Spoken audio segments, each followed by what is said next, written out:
not a game, it's a rich thing.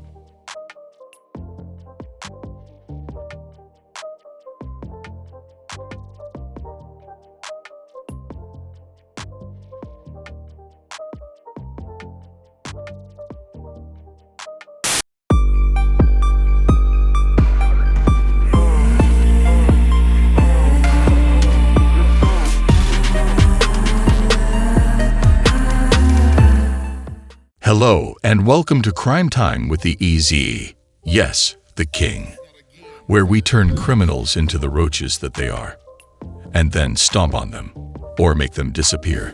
Shit. Okay, now, awkward pause as I try to recover and pretend that didn't happen. Anywho, man killed Amanda Hicks in murder-suicide, as Beatty cried. A Florida man who stabbed his girlfriend dead before shooting himself as their infant daughter cried in a nearby crib recently learned she'd been unfaithful. Beloved teacher Amanda Hicks, 26, was murdered by Carlos Diaz, 25, in an apartment they had moved into with their 11-month-old daughter, Alani, just 3 weeks earlier. Diaz then turned a gun on himself. It has been stated that Hicks recently aborted a pregnancy after Diaz's family became suspicious of who the father was. She said they were working through it, a lifelong friend of Hicks stated. But I think that was an issue among others, and he just went into a rage, a blind rage. Hicks, also an aspiring bikini model, met Diaz roughly 3 years ago while both worked in a Port St. Lucie school, and they quickly fell for each other. They were in love, a source said. Amanda had been in some bad relationships with really controlling boyfriends, but she was so happy with Carlos.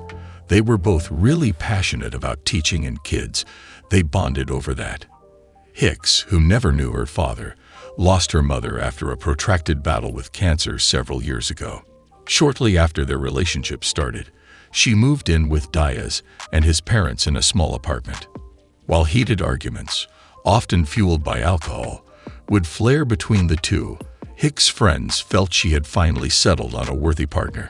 He was the best boyfriend she'd had, a confidant said. He treated her very well in public. He was gentle with her, but he had a temper that was sort of there in the background. Prior to their union, both Hicks and Diaz had checkered histories with drugs, alcohol, and minor scrapes with the law. Diaz had an assault case stemming from an incident at a bar in 2020. Hicks was twice charged with driving under the influence in 2019 and 2021, and at one point was ordered to wear an ankle monitor. The arrival of brown-eyed Alani helped further bond the pair. Diaz had cleaned up some of his past drug issues and had successfully focused on school, where he was preparing to become a full-time educator for the past year, according to sources. Several months ago, Diaz learned Hicks had been unfaithful, multiple sources said. She had dismissed the incident as trivial, but her boyfriend was furious. Friends noted how Hicks deleted her social media pages at the time. Sources said Hicks had become pregnant, and while she insisted the child belonged to Diaz, his family was suspicious. She later had an abortion. We knew he had a history of being aggressive, a source said. So we were worried. But she told us they were working through it, that they would be okay. But the relationship between Hicks and Diaz's family continued to deteriorate. A source said Hicks would drink to excess, inflaming tensions inside the crowded apartment. Hoping to afford their young family some more space as they attempted to mend their relationship, Hicks, Diaz, and Alani moved to the Port St. Lucie apartment. Neighbors stated that the couple seemed calm and friendly, often doting over their child. Hicks set to work decorating a small outdoor space with decorative rocks, flowers, and a small vegetable garden. She worked really hard on it. A nearby resident who had 45-minute chat with Hicks just days before the carnage. She took pride in it.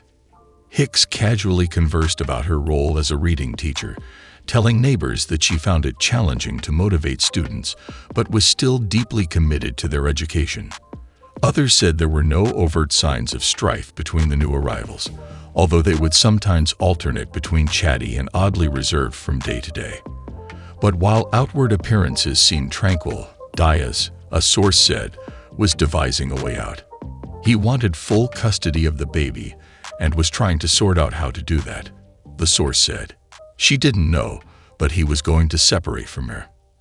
At roughly 11:50 p.m., May 26th, Diaz repeatedly called a family member who did not pick up the call or failed to hear it, police said.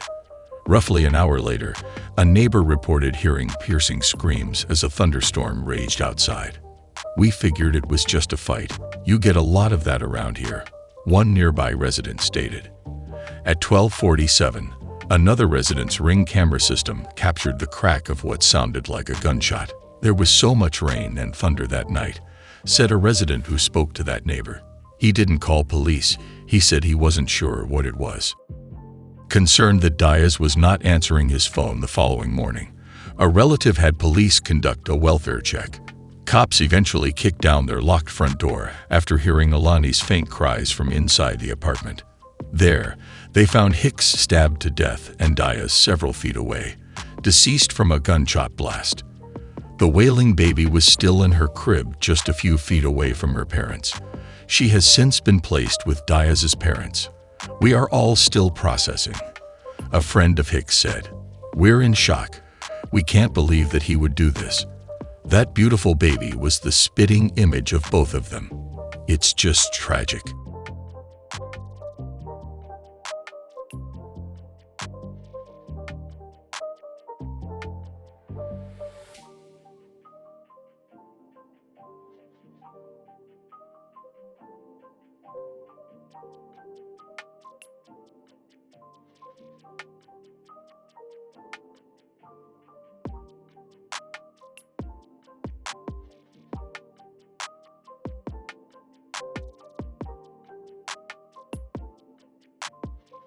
What did you think about the video?